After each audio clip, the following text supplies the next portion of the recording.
अहिल्यानगरच्या बोदेगाव यातील पैलवान वस्तीतील एक हत्याकांड समोर आला आहे. दहातोंडे यांची पुजारी दहातोंडे यांची हत्या झाल्यानंतरच 4 दिवस जे आहे ते त्यांची बॉडी जी आहे ती मिळत नव्हती. मात्र यानंतरच आता चौकशी दरम्यान त्यांची बॉडीसुद्धा सापडली आहे. यानंतर आता त्यांचा मुलगा नामदेव हे स्वतः गुणरत्न सदावर्ते यांच्या भेटीसाठी आले आहेत. आपण त्यांच्याशी बातचीत करणार आहोत. सर, एकूण काय प्रकरण झालं? कशाप्रकारे दहातोंडे यांची हत्या करण्यात आली? काय सांगाल? माझे माझे वडील पैलवान बाबा मंदिर या ठिकाणी अ, काम करत होते. तर त्या ठिकाणी एक 26 जानेवारीच्या दिवशी सकाळी 5:30च्या टायमिंगला त्यांचा खून करण्यात आलं व मारण्यात आलं. एक मंदिराच्या पाठीमागे विहीर आहे. त्या पाठीमागच्या विहिरीमध्ये अ, पाण्याच्या विहिरीमध्ये मुंडकं टाकलं आणि दुसऱ्या विहिरीमध्ये धड पुरलं. तर 30 तारखेला त्यांचं मुंडकं सापडलं आणि 31 तारखेला त्यांचं धड सापडलं. त्याच्यानंतर आरोपी फिक्स कोणचा आहे त्याचं नाव नाही मिळालं आणि त्याचा न्याय सुद्धा भेटला नाही. तर त्याला अ, फाशीची शिक्षा मिळावी अशी आमची इच्छा आहे.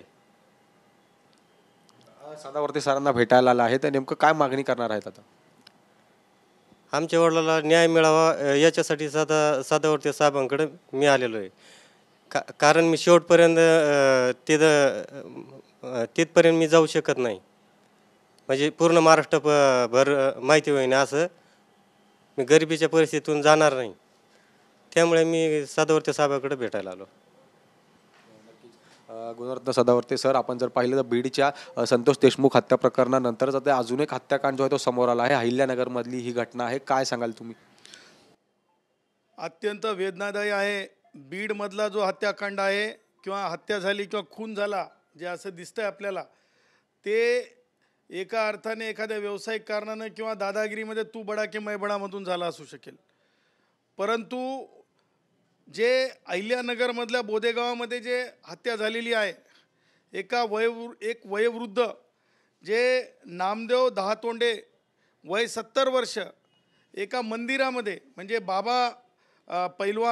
पैलवान बाबा मंदिर आहे, त्या मंदिरामधले ते पुजारी आणि 2 मराठा समाजाचे पुजारी म्हणण्यापेक्षा ते सफाई कामगार आणि 2 जे ही व्यक्ती आहेत, ह्या 2 मराठा समाजाचे हे 2 व्यक्ती आहेत. या 2 व्यक्तींची जी म्हणजे चढाओढ आहे. एक आहेत, यांचं नाव काय? हां, यांचं नाव आहे एकनाथ भानुदास घोरतळे. हे पुजारी पैलवान बाबा मंदिराचे आत्ताचे विद्यमान आहेत. त्याचबरोबर हे दुसरे पुजारी आहेत कैलास सुंदर नाना काशीत. आता ह्या 2 पुजारी दोन्ही मराठा समाजाचे आहेत. लक्षात घेतलं पाहिजे की मंदिरांमधले पुजारीसुद्धा आपल्याला सार्वजनिकपणे असं वाटतंय की ते ब्राह्मणच असतील, परंतु हे दोन्ही मराठा समाजाचे पुजारी आहेत. या पुजाऱ्यांच्या म्हणजे त्या मंदिरातून मिळकतीवरून दोघांचा वाद. आता या वादामध्ये हे जे एकनाथ नामदेव घोरतळे जे आहेत, हे खासदार निलेश लंके यांचे निकटवर्ती आहेत. आता सांगायचं तात्पर्य की 26 जानेवारीला जे आहे नामदेव दहातोंडे हे जे मंदिराची साफसफाई करतात ते म्हणजे दिसून येत नाहीत, म्हणून पहिली फिर्याद कुटुंब जाऊन पोलीस स्टेशनला, जे पोलीस स्टेशनचं नाव आहे शेवगाव पोलीस स्टेशनला फिर्याद देतात. परंतु पोलीस मिसिंगची फिर्याद घेऊन काही करत नाहीत. त्यानंतर सामाजिक कार्यकर्ते, मग सुनील खंडागळे साहेब असतील, गणेश बोरुडे साहेब असतील, हे सामाजिक बौद्ध समाजातले कार्यकर्ते हे पुढे येतात आणि पोलिसांना जाऊन जाब विचारतात. कारण आजूबाजूच्या लोकांना दिसत असतंय की त्यांच्या गळ्यात जे मयत आहेत दहातोंडे, त्यांच्या गळ्यातला जो दस्ती आहे ती दिसते किंवा रक्त तिथं सांगळलेलं दिसतंय. आणि हा जो आरोपी आहे, हा म्हणजे आरोपी म्हणून जे समोर आणलं आहे पोलिसांनी, कैलास काशीत, ह्याच्या अंगावर काही लोकांच्या म्हणण्यानुसार रक्त दिसत होतं म्हणे. आणि हे सत्य असताना आरोपीला तातडीने अटक केली जात नाही. त्या आरोपीला म्हणजे 30 तारखेला पहिल्यांदा शोध घेऊन एका मंदिराच्या मागच्या विहिरीमध्ये पाणी जिथं आहे तिथे मुंडकं असतंय, ते मुंडकं शोधलं जातं आहे. आणि दुसरी मग ते 30 तारखेला मुंडकं सापडल्याच्या नंतर त्या मुंडक्याला घेऊन पोलीस ताबा घेतात त्या मुंडक्याचा. त्यानंतर शरीराच्या फक्त गळ्याचा एवढं अनुसूचित जातीच्या माणसाचं मुंडकं कापलं जात आहे आणि ते एका विहिरीत टाकलं जात आहे. हे हे हे राग येणारी बाब आहे, ही चिंता वाटणारी बाब आहे. आणि त्यानंतर दुसऱ्या दिवशी दुसऱ्या विहिरीमध्ये शरीर 25 फूट खोल विहीर आहे, त्या विहीर निर्जल आहे, त्या विहिरीमध्ये खोंदून ते धड पुरलेलं असतं. हे दोन्ही सापडल्याच्या प्रसंगामध्ये हा जो आरोपी आहे याला एकदा बोलवलेला आहे, याला बोलवून दिवसभर ठेवून त्याला सोडून देण्यात आलं. हे कुणाच्या सांगण्यावरून याला मग पहिल्यांदा चौकशीला बोलून सोडण्यात आलं? काय कारण होतं याला सोडण्यात आलं? हे मराठा समाजाचा आहे म्हणून, हा गुंड आहे म्हणून? अरे एका मंदिरामध्ये सेवाकरी करणाऱ्या माणसाचा अनुसूचित जातीचा खून होतो, त्यावर मला सांगायचं हे आहे की तिथे कोणती SIT नेमली जात नाही, कोणी समाज कल्याण अधिकारी अनुसूचित जातीच्या माणसाचा खून झाला म्हणून तिथं पाहायला जात नाही. त्यानंतर SP कधी त्या कुटुंबाची येऊन भेट घेत नाहीत. घेतली का SP येऊन भेट? SP येऊन त्यांच्या घरी विचारणा करत नाहीत तुम्ही अनुसूचित जातीचे तुमच्यावर काय बितत आहे. त्याचबरोबर मला सांगा, एक जे आमदार आहेत सन्माननीय पदावर ज्यावेळेस ही माणसं विराजमान होतात, त्या आमदार आहेत, काय नाव आहे त्या आमदारांचं? मोनिका रांजळे नावाचे आमदार आहेत. त्यांना वेळ मिळत नाही, त्यांना इथे मोर्चा काढावा वाटत नाही, त्यांच्या डोक्यात येत नाही की अशा प्रकारे निर्घुण हत्या होते. रांजळे बाई आणि काय नाव त्याचं खासदाराचं, निलेश लंके, हे आहेत तुमच्या मतदारसंघातल्या आमच्या नामदेव दहातोंडे साहेबांचं हे मुंडकं आहे, मुंडकं. ऐका हो ऐका, सरकार तुम्ही ऐका, ऐका हो ऐका, सरकार तुम्ही ऐका, ऐका हो ऐका, लंके तुम्ही ऐका, ऐका हो ऐका, रांजळेबाई तुम्ही ऐका. हे आमच्या अनुसूचित जातीच्या माणसाचं मुंडकं आहे, कापून टाकलेलं. 26 तारखेपासून 1 तारखेपर्यंत अनुसूचित जातीची माणसं जाऊन जोपर्यंत आपली आवाज ओरड करत नाहीत तोपर्यंत हे मुंडकं सुद्धा काढण्याची हिंमत पोलिसांना होत नाही. कारण आरोपी मराठ्याचे आहेत, आरोपी हे धनधानगडे आहेत, आरोपी शेतीवाले आहेत. आणि त्याचबरोबर दुसऱ्या दिवशी म्हणजे 31 तारखेला हे शरीर दिसतंय, हे शरीर दुसऱ्या विहिरीमध्ये दिसतंय. हे लक्षात यायला पाहिजे. मला सांगा, तुम्ही दोन गटांच्या वादामधल्या खुनांच्या बाबतीमध्ये तुम्हाला फाशी पाहिजे, SIT पाहिजे? अहो, या देशामध्ये अनुसूचित जातीच्या माणसाची हत्या होते, एवढी क्रूर हत्या होते. अरे थोडी तरी ईर्ष्या बाळगली पाहिजे, लाज बाळगली पाहिजे. ह्या माणसांच्या साठी सुद्धा उज्ज्वल निकम तुमची मागणी असते की मोठा वकील. कशा पद्धतीने मोठे होतात मला माहिती नाही, परंतु आमच्या माणसाला मात्र, आमच्या अनुसूचित जातीच्या माणसाला मात्र न्याय नाही.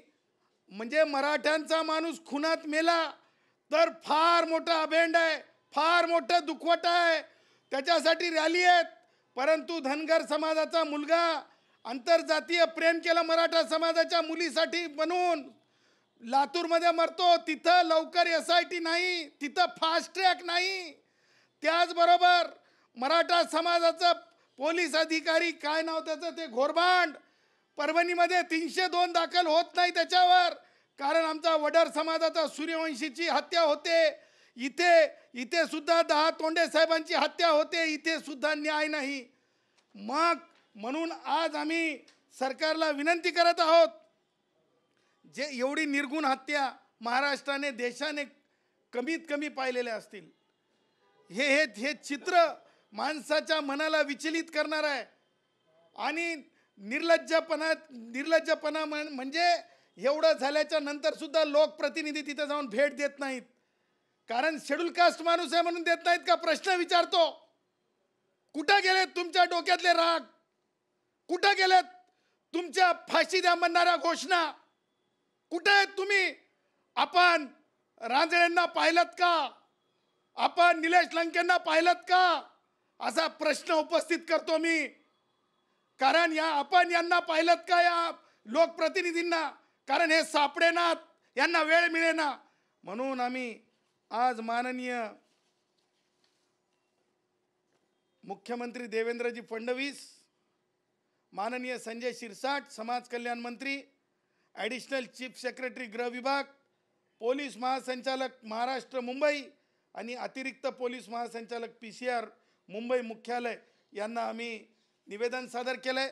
त्या निवेदनामध्ये आम्ही स्पष्ट म्हणलं आहे SIT नेमण्यात यावी, फास्ट ट्रॅक कोर्टात निकाली देण्यासाठी प्रयत्न करावेत.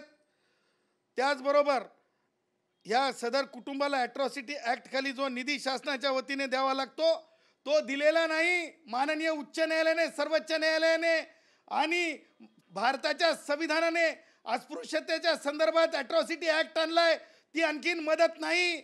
अरे दुसरीकडे तर पोत्यांनी पैसे दिले जातात. मदत मी करू की मी करू?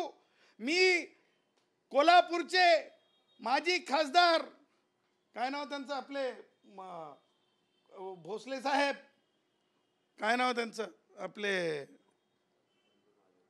नाही खासदार, आपले संभाजीराजे भोसले, तुम्ही लेकरा बाळाची, देशमुख कुटुंबियांच्या म्हणजे काळजी घेतो, त्यांचं शिक्षण करतो म्हणालात. इथे आमच्या वयोवृद्ध मंदिर साफ करणाऱ्या पुजाऱ्याची हत्या झाली, म्हणजे मंदिर साफ करणाऱ्याची हत्या झालेली आहे. तुमचा आवाज निघणार आहे का? तुम्ही आवाज काढा. तुम्ही त्या कुटुंबाला भेट द्यायला जाणार आहात की नाही, असा देखील मी प्रश्न उपस्थित करतो. अद्याप ॲट्रॉसिटीचे कलम लावण्यात आलेले नाहीत. त्याचबरोबर सर्व जे हे जो आरोपी आहे याच्यासोबत दुसरा जो महाराज आहे, दुसरा जो पुजारी आहे मराठा समाजाचा, दोघांना सुद्धा ताब्यात घेऊन दोघांची सुद्धा चौकशी होणं आवश्यक आहे. त्याचबरोबर तुम्ही संतोष देशमुखला जर एखादा विशेष सरकारी वकील देत असाल तर त्या दर्जाचा वकील दिला पाहिजे. ह्या प्रकरणामध्ये सुद्धा अशी सुद्धा आम्ही मागणी करत आहोत. त्यासोबतच केवळ मराठा समाजाचे आरोपी आहेत म्हणून कोणाला बगल देता कामा नये. सरकारने सुद्धा आमच्या नामदेव दहातोंडे साहेबांच्या घरी जाऊन विचारपूस केली पाहिजे. अरे केवळ मागासवर्गीय आहेत, आवाज निघू शकत नाही. म्हणून तुम्हाला सांगतो, आज मय्यताचा मुलगा जो आहे तो माझ्या भेटीला आला. हे पाहिल्याच्या नंतर दुःख होतंय, विचलित होते माणूस. आणि म्हणून हा न्याय मिळाला पाहिजे. आणि खासदार आणि आमदार रांजळे असतील किंवा काय लंके असतील, दोघांनी सुद्धा माफी मागितली पाहिजे. का तुम्ही अनुसूचित जातीचे आमदार लोकांसाठी आमदार आणि खासदार नाहीत का? तुम्हाला वेदना होत नाहीत का? असा सुद्धा मी प्रश्न उपस्थित करतो. अरे मुंडकं एका बाजूला आहे, धड एका बाजूला आहे. लोक सांगतायत की रक्त दिसत आहे. काय दोष आहे? काही वयोवृद्ध माणूस आहे, दोन पैसे पोटा पाण्याला लागतात म्हणून प्रयत्न करणारी कुटुंब आहे. मुलगा पुण्यामध्ये नोकरी खाजगी कंपनीमध्ये करतो. आणि हे सगळं होऊन देखील जे आहे हे प्रकरण दाबण्याचा प्रयत्न होत आहे. या खून प्रकरणाला न्याय मिळाला पाहिजे. न्याय फास्ट ट्रॅकने जाऊन याच्यावर कारवाई झाली पाहिजे अशी आमची मागणी आहे. सर, ज्याच प्रकारे संतोष देशमुख हत्याकांडमध्ये 50 दिवसांमध्ये अनेक आरोपी आले, काय वाटतं ह्यामध्ये सुद्धा या दोघांशिवाय आणखी काही आरोपी असू शकतात की ज्यांच्यावरती दबाव टाकून त्यांना मागे करण्याचा प्रयत्न होऊ शकतो? कारण एक जो पुजारी आहे हे मी तुम्हाला सांगितलेला, हा पुजारी लंकेच्या निकटवर्तीय निकटवर्ती असल्याचे समजतो, एकनाथ भानुदास घोरतळे. तर दुसरा जो ज्याला पोलिसांनी दिवसभर बोलवून पाठवलं आणि त्यानंतर त्याला मोका दिला का? मग पोलिसांनी का त्याला थांबवून ठेवलं नाही? त्याला पुरावे नष्ट करण्यासाठी. मग त्याच्यावर कुणाचा दबाव होता? पोलिसांवर. मग हे कैलास सुंदर काशीत हे सुद्धा पुजारी आहेत. हा जो पुजारी आहे ह्या पुजाऱ्याला का सोडण्यात आलं होतं, हा मोठा प्रश्न उपस्थित होतो. आणि मला हे म्हणायचं आहे की इतर लोकप्रतिनिधीसुद्धा नगर जिल्ह्यामधले, काय ते काँग्रेसचे बाळासाहेब थोरात, त्यानंतर विखेसुद्धा ना, बाळासाहेब हां बाळासाहेब विखे पाटील काय पालकमंत्री आहेत? विखे पाटील राधाकृष्ण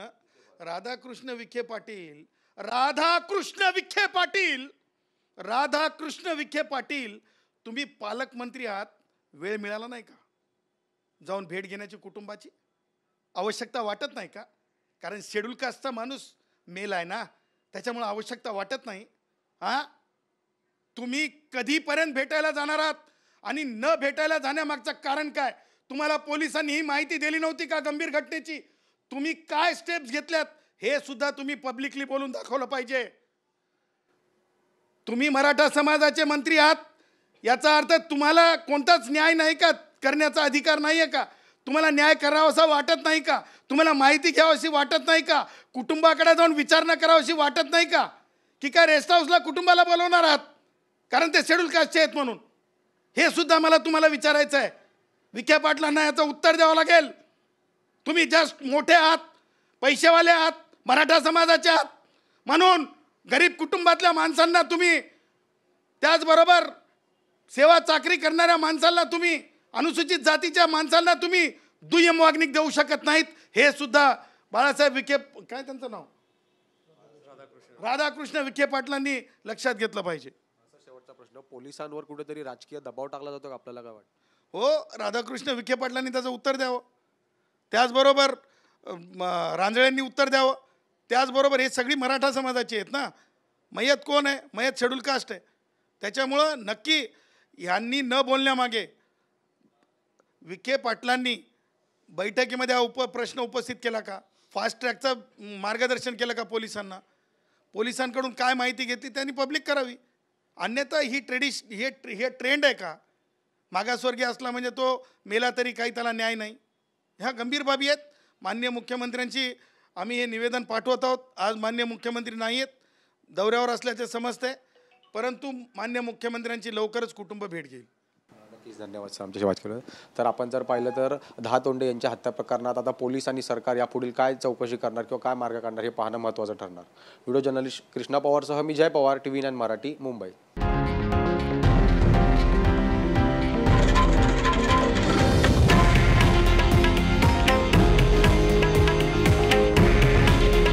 हे आहे देशातील नंबर 1 न्यूज नेटवर्क आणि आपण पाहत आहात TV9 मराठी. काळजी तुमची, हित महाराष्ट्राचं.